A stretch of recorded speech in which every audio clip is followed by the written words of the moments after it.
स्वागत है दोस्तों आपका लर्निंग यूट्यूब चैनल में। इस लेक्चर में हम पार्ट 3 देखने वाले हैं सोर्सेस ऑफ बिजनेस फाइनेंस का। इसके पहले मैंने पार्ट 1 और पार्ट 2 अपलोड कर चुका हूँ। ये है इस लेक्चर का कंटेंट, ठीक है। Classification of business source of fund जो हमने पढ़ा था उसमें ये टर्म्स हमने देखे थे, ठीक है। Retain earning, trade credit, factoring, lease financing, ये ऐसे 13 टर्म है, ठीक है। इसके पहले मैंने ये एक्सप्लेन नहीं किया था, जस्ट हमने बस नाम पढ़े थे, लेकिन अभी इसको मैं 1 बाय 1 एक्सप्लेन करूंगा और इसके हर एक टर्म के प्रॉस और कॉन्स यानी एडवांटेज डिसएडवांटेज हम देखेंगे। प्रीवियस वीडियो में हम ये सब कुछ डिस्कस कर चुके हैं कि बिजनेस फाइनेंस का मीनिंग क्या होता है, इसके इंपॉर्टेंस क्या है, फिक्स वर्किंग कैपिटल रिक्वायरमेंट क्या होता है, सोर्सेस ऑफ फंड, इसके क्लासिफिकेशन देख चुके हैं, ठीक है। अभी जो प्रीवियस वाली स्लाइड में मैंने आपको बताया हूँ वो इसके ही कुछ टर्म्स है, ठीक है। अब उसको 1 बाय 1 हम डिस्कस करते हैं। Retained earning. रिटेन अर्निंग का मीनिंग ये होता है, फॉर एग्जाम्पल आपकी कंपनी है, आपके कंपनी ने प्रॉफिट अर्न किया है, उस प्रॉफिट में से कुछ हिस्सा आपने शेयर होल्डर को डिस्ट्रीब्यूट कर दिए हो एज अ डिविडेंड, और कुछ हिस्सा आपने अपने बिजनेस के लिए ही बचा के रखे हो।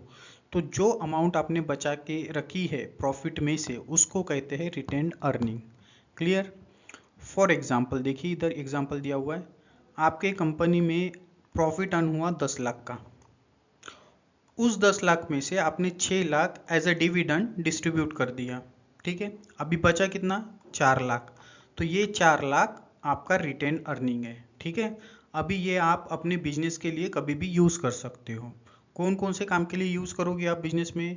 अगर बिजनेस को एक्सपांड करना है तो यूज़ करोगे, कुछ मशीनरी खरीदनी है तो यूज़ करोगे, कुछ डेब्ट्स हो गए पहले के तो उसको पे ऑफ करने के लिए आप इसका यूज़ करोगे, ठीक है। और इससे फाइनेंशियल पोजीशन कंपनी की बढ़ती है, ठीक है। रिटेन अर्निंग से फाइनेंशियल पोजीशन कंपनी की बढ़ती है। इसका फॉर्मूला देखिए, retain earning is equal to net profit minus dividend paid, ठीक है। आपको 10 लाख का प्रॉफिट हुआ था जिसमें से आपने 6 लाख रुपए डिस्ट्रीब्यूट कर दिए, बचे कितने, 4 लाख। तो ये 4 लाख क्या हुआ, retain earning. Clear. Advantages of retain earning. First है परमानेंट सोर्स ऑफ फाइनेंस। आप अपने कंपनी में जो प्रॉफिट होता है उसका ही हिस्सा निकाल के रख रहे हो, तो ये एक स्टेबल और लॉन्ग टर्म इंटरनल सोर्स है, ठीक है। आपके कंपनी में प्रॉफिट होते रहता है, उसमें से आप कुछ amount as a retain earning रखते हो। ये क्या है, permanent source of finance. Second, no fix cost interest burden. अगर आपको अपनी कंपनी, अपने बिजनेस को बढ़ाना है या रन करना है, इसीलिए अगर आप लोन लोगे या डिबेंचर इशू करोगे तो ये आपको रीपे करना पड़ेगा इनका अमाउंट, ठीक है। इसमें इंटरेस्ट भी देना पड़ेगा आपको, लेकिन रिटेन अर्निंग में ऐसा देखने को नहीं मिलता। आपको कोई कॉस्ट नहीं लगती है, कोई भी इंटरेस्ट बर्डन नहीं होता है। थर्ड पॉइंट देखिए, इंक्रीजेस क्रेडिट वर्थिनेस। जितना ज़्यादा प्रॉफिट उतना ज़्यादा रिटेन अर्निंग, जितना ज़्यादा रिटेन अर्निंग उतना ज़्यादा रिजर्व, और इस रिजर्व को देख के ही बैंक और इन्वेस्टर्स का ट्रस्ट बढ़ता है आपके कंपनी के लिए। क्लियर। Fourth, financial independence. आपको बिजनेस को रन करना है, एक्सपांड करना है, न्यू प्रोजेक्ट में फाइनेंस लगाना है, इसके लिए आपको किसी भी आउटसाइडर पे डिपेंड रहने की ज़रूरत नहीं होती है। क्यों? क्योंकि आपके पास रिटेन अर्निंग है ना, आप वो पैसा यूज़ कर सकते हो। Clear. Fifth, enhance share holders value. आपका जो रिटेन अर्निंग है, आपका जो प्रॉफिट है, अगर उसको समझदारी से री इन्वेस्ट किया गया तो कंपनी का प्रॉफिट बढ़ेगा, ठीक है, जिसके वजह से जो शेयर का प्राइस है वो भी बढ़ेगा, और ये सब बेनिफिशियल है शेयर होल्डर के लिए लॉन्ग रन में। Clear. Disadvantages of retain earning. First है अनसर्टेन सोर्स। आपके कंपनी में अगर प्रॉफिट होता है तो आप as a return earning amount रख सकते हो, और अगर नहीं होता है तो नहीं रख सकते हो, और अगर कम होता है फिर भी नहीं रख सकते हो। तो ये क्या है, ये अनसर्टेन सोर्स है, प्रॉफिट पे डिपेंड है। प्रॉफिट होता है तो आप अमाउंट बाजू में रख सकते हो as a return earning, otherwise नहीं। Second, over capitalization risk. अगर आपके बिजनेस में ज़्यादा प्रॉफिट हो गया तो आप ज़्यादा रिटर्न अर्निंग रखोगे, क्लियर। और ज़्यादा रिटेन अर्निंग रखोगे तो हो सकता है कि वो अमाउंट आइडल रहे, खाली रहे, उसका यूज़ ना हो। अगर होता भी है यूज़ तो इनइफिशिएंटली होता हो, ठीक है। तो इससे क्या है, ये रिस्क बढ़ाता है ओवर कैपिटलाइजेशन का। ज़्यादा पैसा आ जाता है कंपनी के पास जो कि आइडल पड़ा रहता है, या तो कई ऐसी जगह इन्वेस्ट होता है जहाँ की प्रॉफिट ही ना हो। Clear. Third, dissatisfaction among share holders. Share holders आपके कंपनी में इन्वेस्ट करते हैं ताकि उनको अच्छा डिविडेंड मिले या ज़्यादा डिविडेंड मिले, लेकिन आप क्या कर रहे हो, आप जो कंपनी में प्रॉफिट हो रहा उसका कुछ हिस्सा निकाल के रख रहे हो बिजनेस को एक्सपांड करने के लिए, जो कि आपको ज़्यादा से ज़्यादा डिस्ट्रीब्यूट करना चाहिए था शेयर होल्डर को। इस वजह से डिससेटिस्फैक्शन बढ़ता है शेयर होल्डर्स के बीच में। Clear. Fourth, limited for new companies. अगर कोई न्यू कंपनी है तो उसको सडनली या स्टार्टिंग में तो प्रॉफिट होता नहीं है, अगर होता भी है तो कम होता है, तो उसमें से वो कुछ हिस्सा नहीं रख सकते एज ए रिटेन अर्निंग, ठीक है।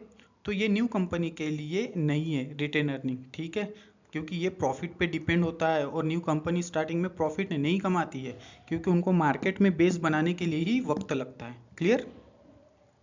Fifth, misuse possibility. ज़्यादा प्रॉफिट, ज़्यादा रिटेन अर्निंग। अब ज़्यादा पैसा है तो मिसयूज होने के भी चांसेस है, हो सकता है कि अननेसेसरी प्रोजेक्ट में वो इन्वेस्ट कर दिए, ठीक है, या तो ऐसा बिजनेस स्टार्ट किए जो कि अनप्रॉफिटेबल हो, ठीक है, क्योंकि ज़्यादा पैसे आ जाते हैं तो यही होता है कि कहीं पे भी इन्वेस्ट कर दो, प्रॉफिट हो या ना हो, ठीक है, वो और कॉन्फिडेंस रहता है। सो आई होप आपको ये डिसएडवांटेज समझे होंगे। Meaning of trade credit. आपकी कंपनी है और आपने किसी सप्लायर से रॉ मटेरियल खरीदा है उधारी में, और सप्लायर ने ये कहा है कि आपने जो रॉ मटेरियल खरीदा है उसका पैसा आप 1 महीने के अंदर दे दीजिएगा।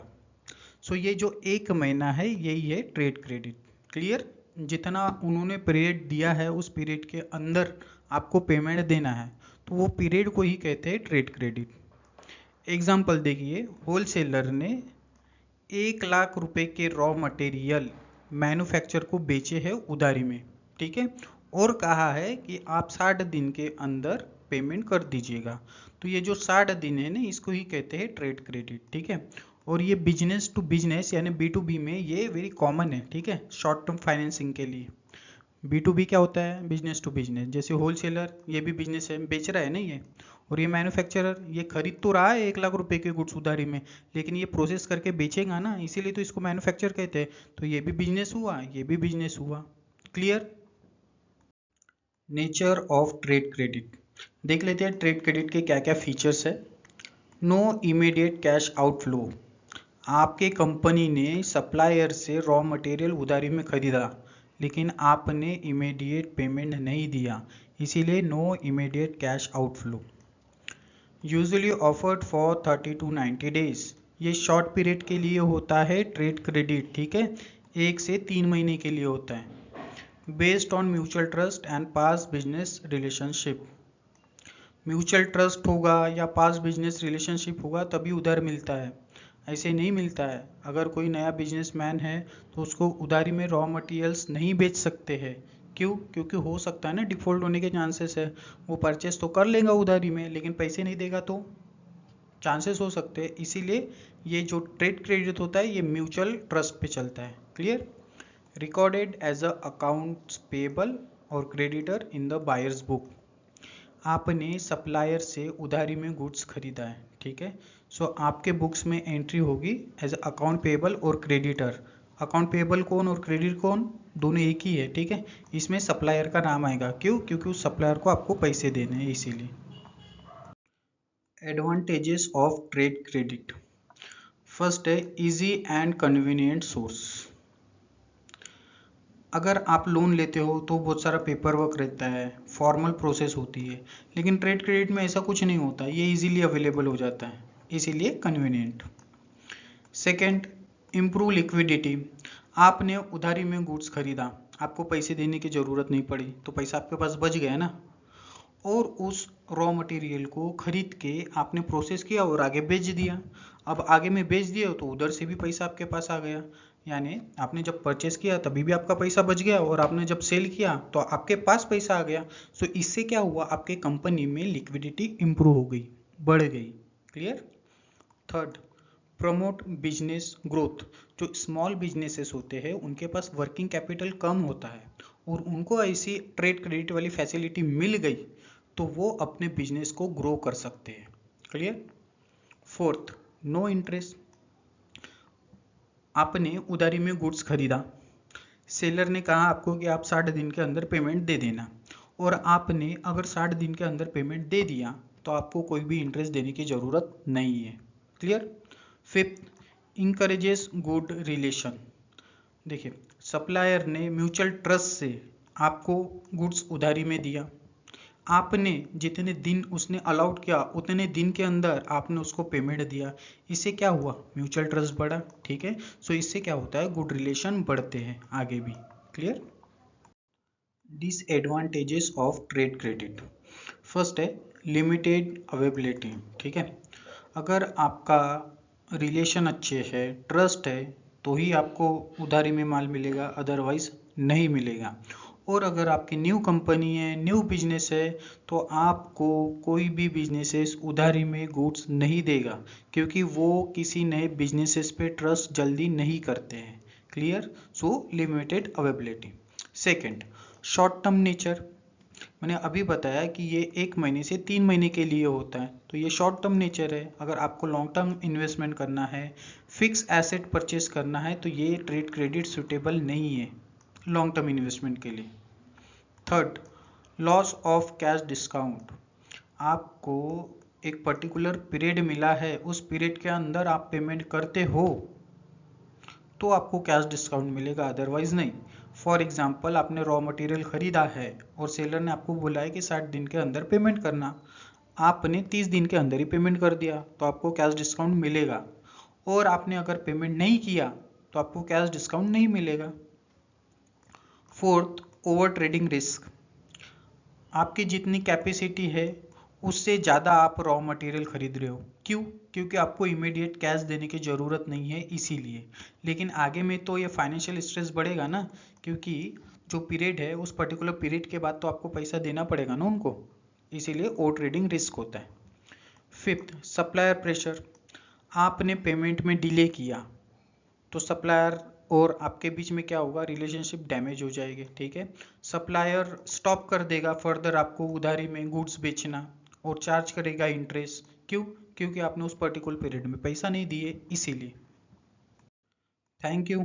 आई होप आपको ये लेक्चर अच्छा लगा होगा, और अच्छा लगा होगा तो प्लीज़ लाइक और सब्सक्राइब जरूर कीजिएगा। मिलते हैं अभी नेक्स्ट लेक्चर में।